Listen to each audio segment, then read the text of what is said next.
I grew up in Carlsbad, and it was a very small town, very nice place to live, very good community, people cared for each other. Some of my favorite things about Carlsbad are the wide open spaces here, that the desert and the beauty and the variety grows on a person.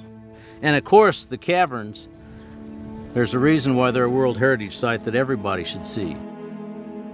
Well, I guess my favorite thing about living in this area is, first of all, we don't have winter.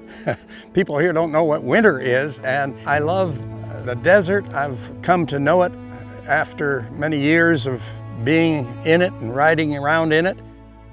So much here in Carlsbad that's beautiful, but lately you can't see it because there's so much ugly going on.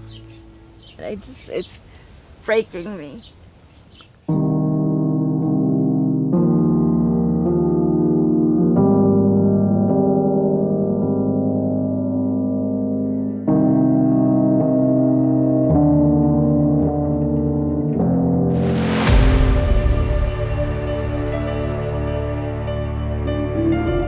In 2010, there were 29,000 people in Carlsbad. Because oil companies are pouring into this area of the Permian Basin, the city says there are about 70,000 people now. The oil is starting to boom again in New Mexico. Workers are pouring in again. That means another housing crunch and soaring hotel prices. The average hotel price in the city can scare away tourists.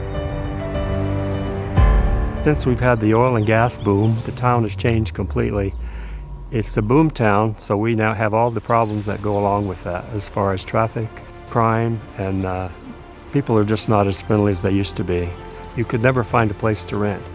To buy a place here was almost impossible. It's changed so much that I think about leaving. An unprecedented collapse in the price of oil mixed with a pandemic that's claimed lives and gutted the global demand for crude, putting livelihoods in jeopardy amidst an uncertain future. The U.S. has not seen a drop like this since the early 80s. This, of course, is bad news for New Mexico and its dependence on oil revenues. About a third of our state's revenue comes from oil production, so today's drop in the market is hitting New Mexico oil producers hard. We're highly dependent on one giant source of revenue for the state, which is natural resource extractive revenues from oil and gas. And so our fortunes as a state really rise and fall with the industry. So when times are good, when things are booming, our state is succeeding and prosperous, and we're able to invest in things like education and higher ed and all the things that we care about.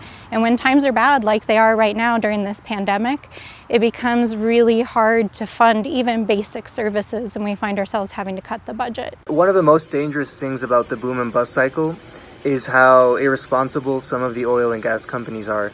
And we see this especially with abandoned wells. So when these more independent oil and gas companies try to build their own well sites that emit massive amounts of methane and toxic gases, which affect frontline communities, that in and of itself is horrible.